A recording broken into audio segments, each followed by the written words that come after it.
Us. Oh, yeah, yeah. And then we've got Largo. We've got the Largo cam people. I'm gonna make this big or say embiggen it. Is that the Action Force stuff? Yeah, These that's a are beautiful these are some of the custom kit bashes that I did using mostly Action Force and a few heads from Marvel Legends and other sources. Just because Yeah, these that are was a so lot. much fun to play with. That was a lot of fun, Jim. You put those up on Instagram, and Jim Oh was yeah, soliciting names for them. And come yeah. on, I'll But be damned. That second one from the left isn't Jorn right there, man. I said it once, and I'll say it again.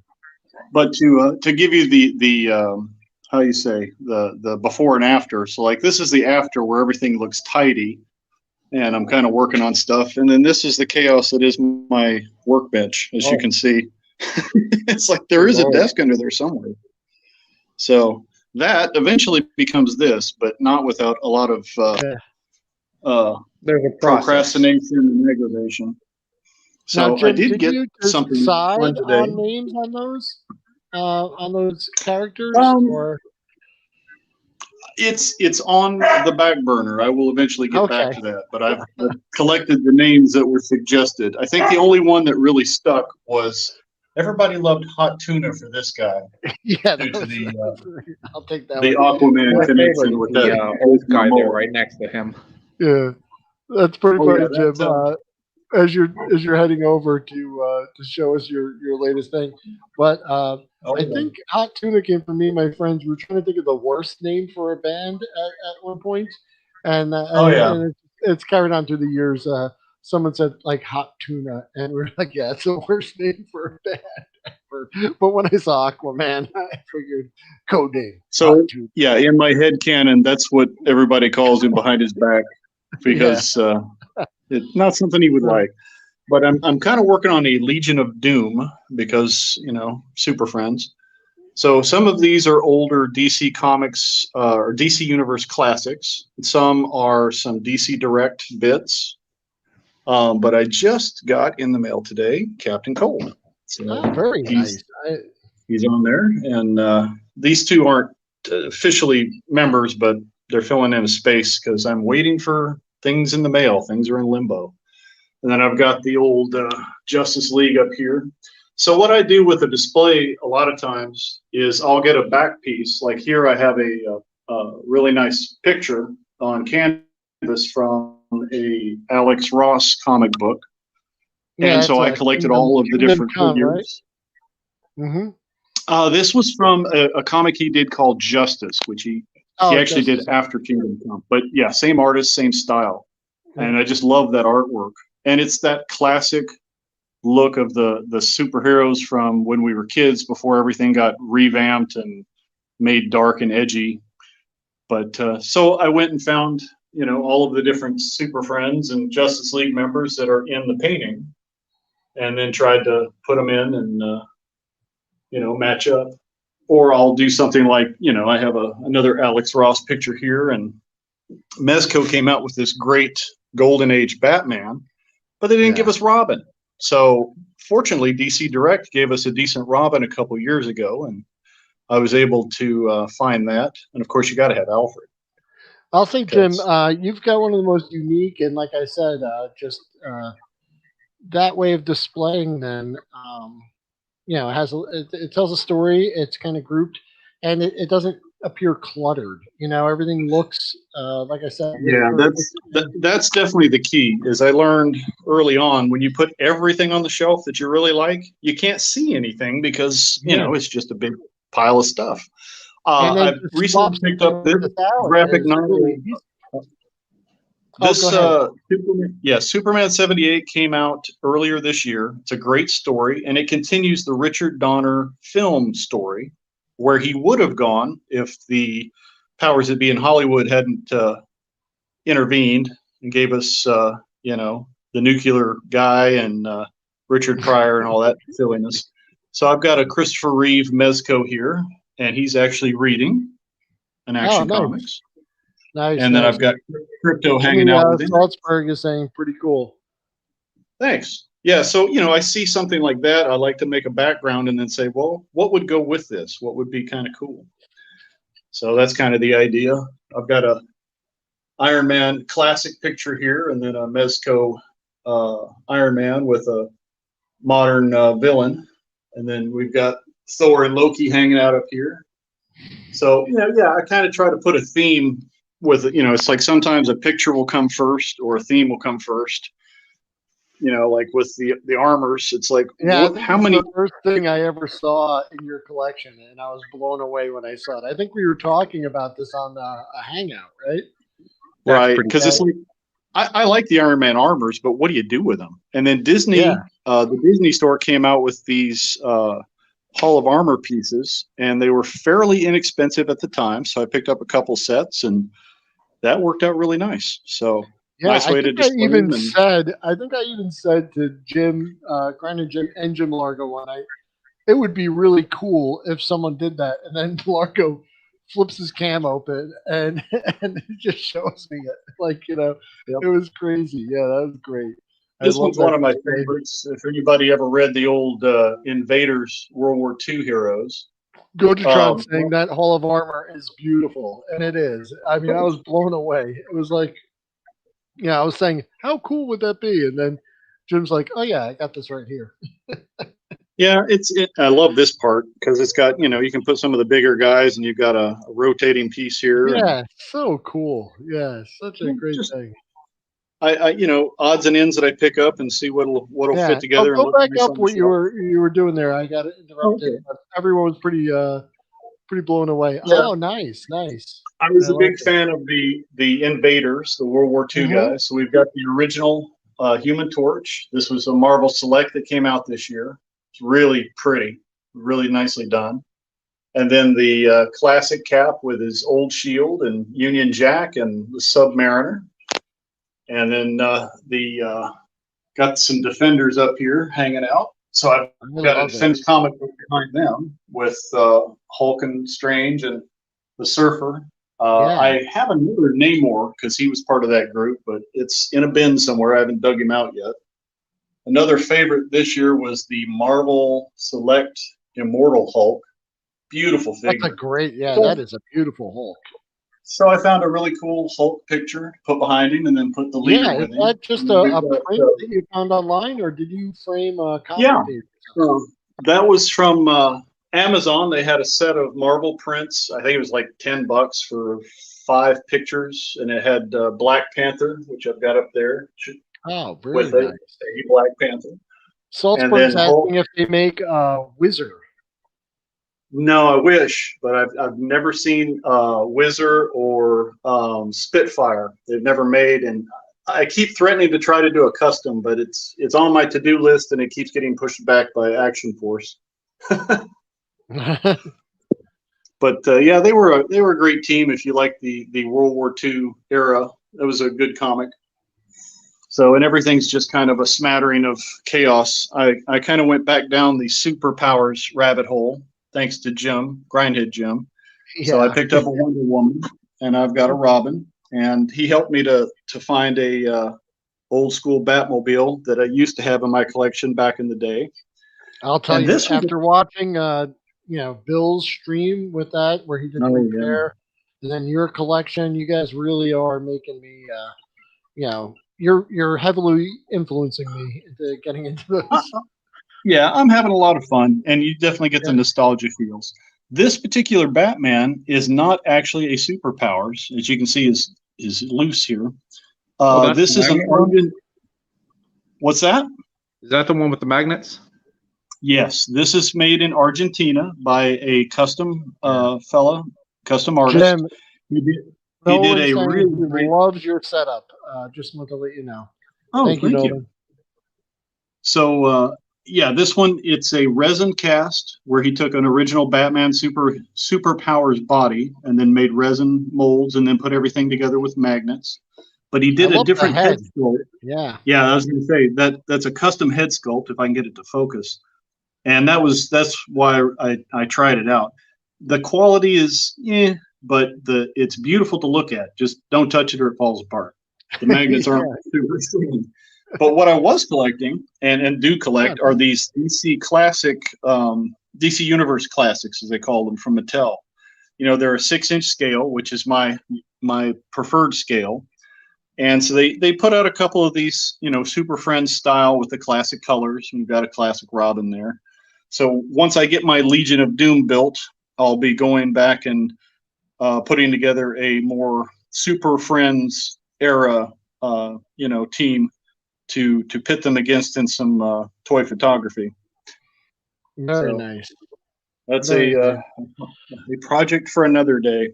Well, Jim, then- is this the first time you've shown this on a live stream, or no? It hasn't, right? I know we've seen some of these. Pretty much. Yeah, I know we've seen a lot of these, during the hangouts and stuff. But Right. Yeah. Because my internet. I'm honored to host you sharing these right now. Oh well, I enjoy hanging out and sharing with guys that I know that are like-minded and enjoy these things too. Like I say, most of the people here, they're like, they're not much into collecting. Yeah. But I'm having a lot of fun. These guys I love. These came out recently. They're I cannot remember the name of the company, but they made these giant wolves. I'm a dog guy, so of course I like wolves. And they came out. I've got the gray one, and then I have this beautiful black one who's got a skeleton riding on him. Gandalf's in the background there, simply because he doesn't have another place to hide right now. Yeah, We got Conan in the big dog. That Conan and is just. This is one of my favorite Mezcos that have come out in recent years. He had us on a waiting list for a really long time, but when he finally came out, he was worth the wait. And really well done. Looks a lot like the Frazetta paintings as far as the head sculpt. Absolutely, I was gonna say it's like the Frazetta painting come to life. Absolutely, they did a really great job. Hopefully, there's a company called Executive Replicas. They're doing a Red Sonja later this year, and I'm hoping she'll pair with him really nicely. And then these werewolf guys came out from a company I cannot remember recently, so tried to pick that guy up because who doesn't love a werewolf except maybe Moon Knight? And so that's kind of worked me on to the idea of going back for some classic movie monsters. So Egon's looking for a ghost, and we've got Dracula and Frankie there, and the wife, and Gojitron actually turned me on to these. These are from a company called Jada Toys. They're mostly known for die-cast metal cars. Yeah, but they recently started getting into these larger 6-inch characters, and they're really, really nice. So and we've got Hellboy and another werewolf fighting over the mystery machine while Scooby's looking for some snacks. That's great. That's great. So some of it's eclectic. Man? Yeah, he's right there. You don't see him? No, I'm kidding. He's on his way. It is on order and will be coming, I think, later this year. It's supposed to release. Now, this is interesting based on recent, yes, this is one. Exactly. This is one that Tony from Analog has talked about. It is a RC-controlled vehicle. Gojitron saying he's an influencer. Yes, he is, and in a very positive way. Put that on a business card. Just hand that out. So this Humvee is actually, it's 1/10 scale, but it has a really nice detailed interior, which is kind of hard to see here in the dark, but fits great with Action Force because they're not true 1/12 scale. They're a little bit larger. So it's great. And it is a real RC car. I throw a battery in it and go scare my my neighbor's chickens with it. I think Tony was saying, though, this one's being a full function RC car is very expensive, but rightfully so. Yeah. It's a full function RC car. Right. It has it's got the suspension and electronics and all that. If you were to just, if it didn't come with all of the things that make it an RC car, it would probably be a lot less expensive. What was that company when we were kids? It was Tamiya. I don't know, but they did RC cars. They were like $200 or $300 back in the 80s. Yeah, that was super expensive at the time. And there was like a kind of a thing in the 80s where everyone was getting into them. I love that swarm display you got there. Oh my God, yeah, that just pops. Yeah. Never enough room for swarm. I have more in boxes, and I've run out of shelf space. But my hope is one of these days to get out in the backyard and just put all of Action Force out there and have the troops marching or something. But the weather Make sure is, you don't lose nothing. this is the rainy season, so that'll be something for when spring comes around. Then we've got a couple of, our homages. We've got our favorite other influencer back here. We've got, a boxed, we've got the Sarge, and then we've got a boxed Tony over on the other side over there. I don't have a lot of vintage anymore from previous culls. I have one vintage Action Force guy left. It's an SAS. And I've got him up on the shelf along with some Battle Action Force catalogs. I don't know how well you can see Very those. cool. I'll tell you, So- I'd probably give most of my non-GI Joe collection to just get like a nice set of like UK Action Force 3 3/4. Oh man. Yeah, it's one of those things in the 70s. I was a kid. My dad was stationed in Scotland, and I got introduced to Action Man, Action Force, Doctor Who. And then I come back to the States. It's like, what are you talking about?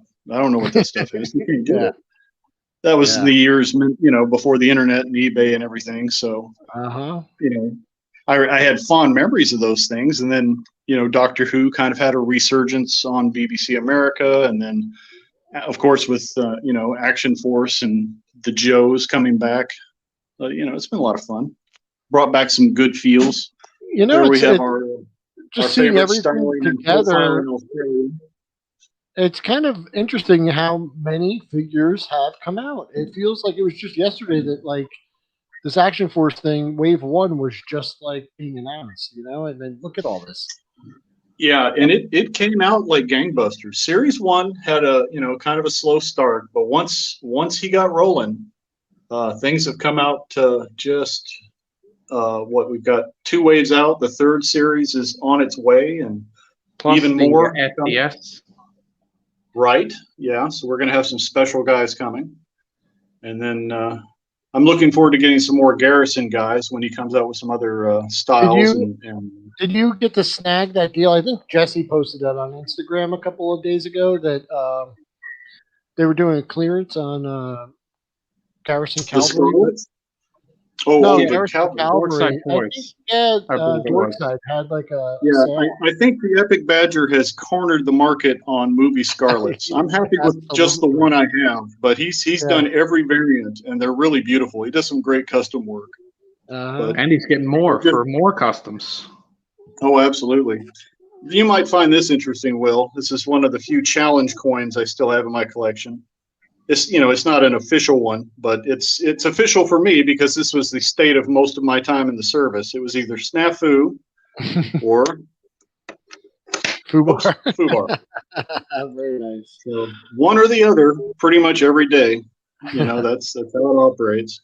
And I love the Doggo. The Doggo addition to the Action Force is always a favorite. Oh yeah, I mean when you look at Karak. I mean, this is a guy who would have a Rottweiler, and so I picked this up from the Alien 3 pack from NECA. He's slightly over big, but I just figure he feeds him a little too much. Well, you got to have that animal companion. Oh, yeah. I know Bobby Val is also a big dog guy, so I would not be surprised if we see a dog sometime in the future come into the line. I'll tell you, I think you've got the nicest Speaking of dogs. Action Force setup. Oh yeah, you hear my hounds in the background. We have a neighbor cat that likes to terrorize them. Look at that. We've got. I love all these characters. I love Deadman, Constantine. Yep, this was the kind of the Justice League Dark. The supernatural. Kind of like with Marvel, they have the Midnight Suns with Blade and Ghost Rider. DC's version was these guys with Deadman and Constantine and Zatanna. Some of these have, even Todd McFarlane has done a couple of revamps that are. I'm not a big fan of his 7-inch scale, but his John Constantine he just put out is really nice. So yeah, and in some cases, it's the best choice you have, for exactly. So here's some of the classic comic book Watchmen. And a hole in the wall from where I was working on a project and haven't pasted it back in yet. I had a different picture up there. I'm going to go ahead and jump back off so I can see what he's barking at. It's probably the cat next door. Okay. Yeah. Well, thank you so much, Jim Largo, for showing us your collection, guys. That was great. Yeah, I always like now, sharing with you guys. I have seen a lot of that before. Like we do some hangouts over on Grindhood Jim's Patreon page on the He's weekends. shown snippets of it. And he's shown snippets before, but that was really cool. And that's kind of like as we talk about, collecting in excess. I think Jim is a great example of, doing it right. And if I had to rate his collection experience, I would say, he's like at an 80 or 90% out of 100. Whereas, like I said, I think I was being generous, giving myself 50 or 60%. And that's just your personal satisfaction. It's really just a arbitrary number there. It's not, tons of sweet stuff there. That's great. And then Patcher's Maniac saying, "Oh yes, I do remember those splendid days by the end of the '80s, where we all got on discount and then lost it." Yep. And James Salzberg, doing the demon there. Something popped up there. I'm sorry. Gone, the former man. Excuse my typos. Oh yeah, no problem, man. I definitely know what it's like. I know some of these guys, I think when we're in the chat or on their keyboards, and they're really jamming out. Like I know Jim, he types stuff out real quick, but most of the time I have it on my TV and I'm fat fingering it on the on my phone and just doing a terrible job.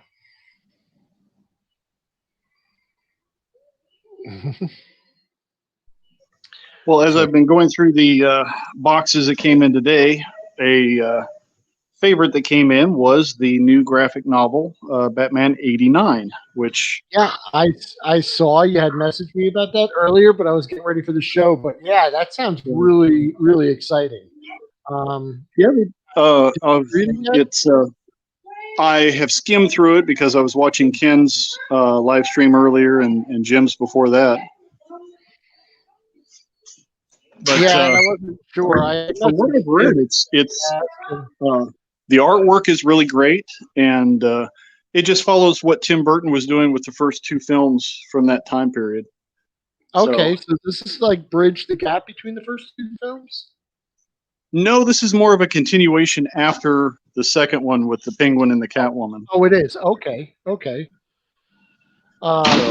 Really don't like that. Coach John saying, making room for those Star Wars play sets that are heading his way. So that's pretty cool. Can't wait to hopefully Who's see the that. villain of that book?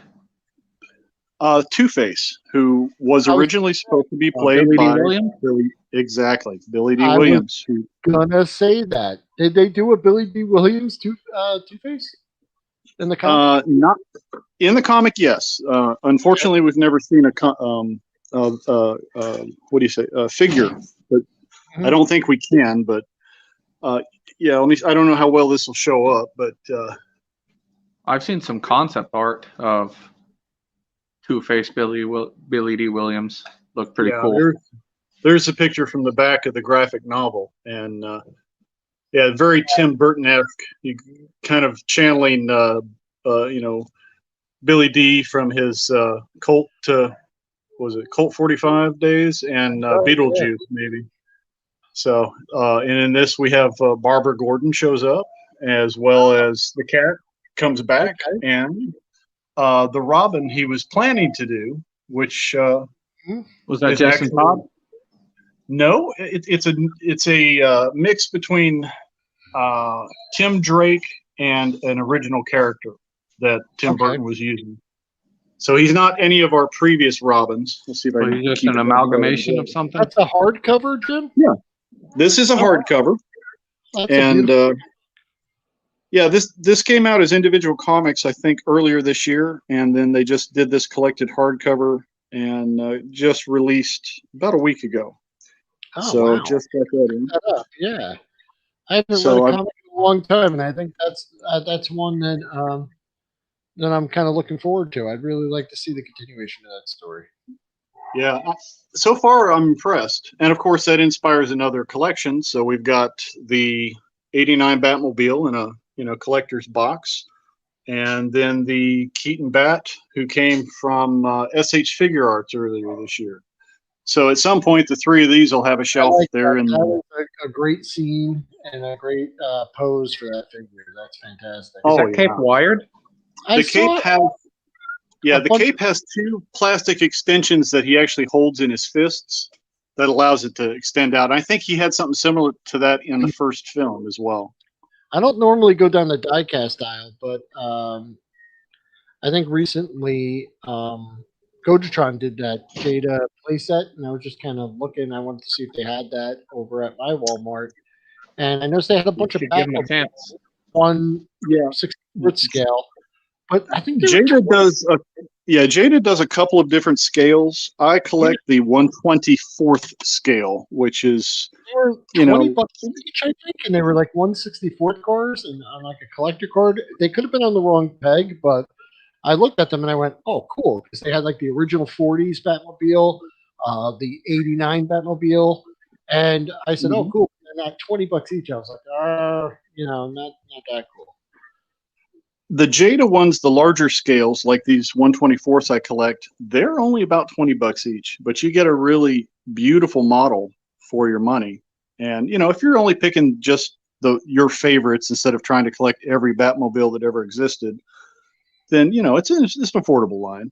I have three. I have my three tops, which is the '89, the Tumbler from the Nolan films, and then the most recent one.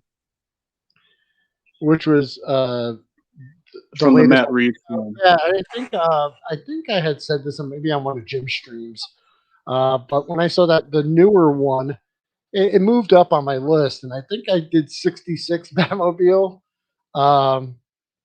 89, and then it was the Batman, and then the Tumbler was right behind it, and like kind of even. I don't know, but I change them all the time. I love any. Oh yeah. And of course I've got a 66, but I have that one in a different scale thanks to Mattel putting that a few years ago. So, but for these smaller scales, I've just got those three. But the Jada also did a 66 one as well. If you're into that. Ah, very nice, very nice. I got the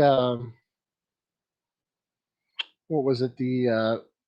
Salzburg is saying 66, 89, 92 cartoon, which I did leave out, and then the Tumbler. And it's a very, very, very, very good order there.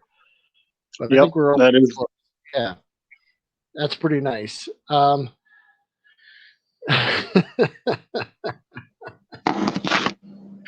And Rolo, I do speak Spanish if that helps. That's great. That's great. And so yeah, he has a 66 Batmobile and a 76 Starsky. Nice. Scouttrix. There was one. I got it on a Big Bad Toy Store. I saw it on a video, but it was a 1/18 scale 66 Batmobile, and I picked it up. It came with like a 12 figures in a Batcave diorama. I think it was cardboard and everything. It was forget who made it, but I have it in a box, and I kind of didn't have room to set it up, so I just shoved it away.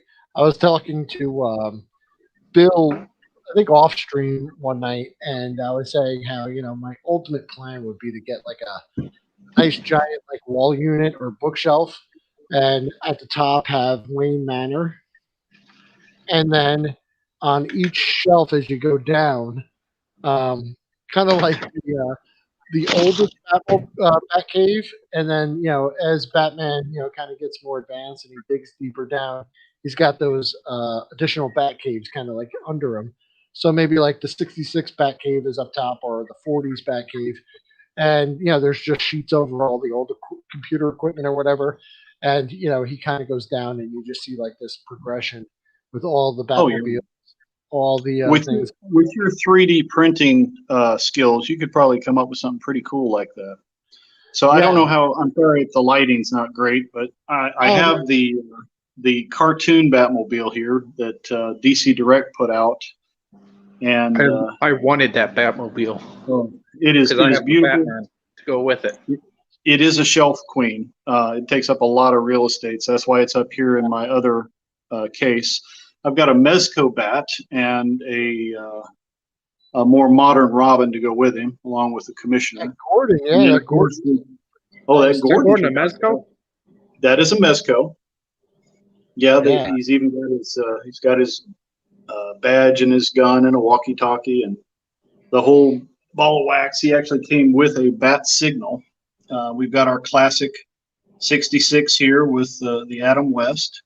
And then back here, what you probably can't see, I've got the Mafex Hush Batman with a more modern bat mobile that I'll have to pull out in the light. And I've talked, this is the one I've talked about before. This is pretty neat. put out by Spin Master. Yeah, I have that one right over here. I have the RC version too. Yeah. They designed it for a 12-inch figure to be shoehorned in there. Yeah.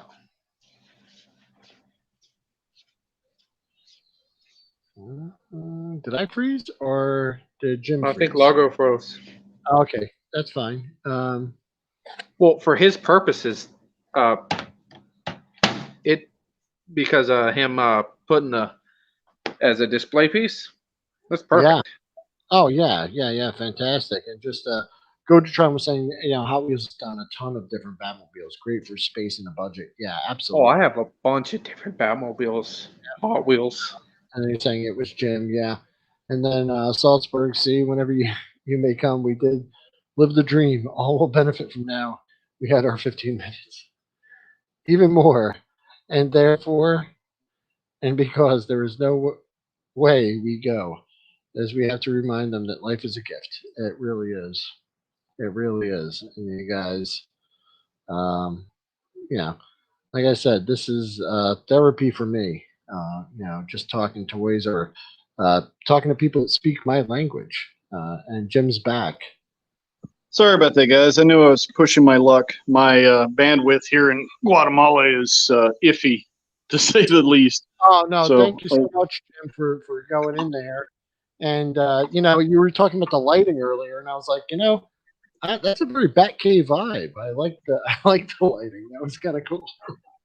Yeah, it's on my list to put some colored lights in there so you can see things better. But I've actually got that glass case up against some tiles that I have on the wall that look like stone, and yeah, it definitely has a nice Batcave vibe. So yeah, definitely. It wasn't intentional, but it kind of worked out. It really did. It really did. So yeah, that's great. Well, I will tell you that I was ready to call it quits, and Rolo was like, "Hey, let's hang out a little longer," and we did. Because we definitely covered everything I wanted to talk about and more. And I couldn't be more grateful for everyone in the chat, for Jim and Bjorn and Jesse and Bill for joining me and talking. Anytime. Said this is just for fun. And, I reached out to Granted Jim before the stream because, like I said, I didn't want to.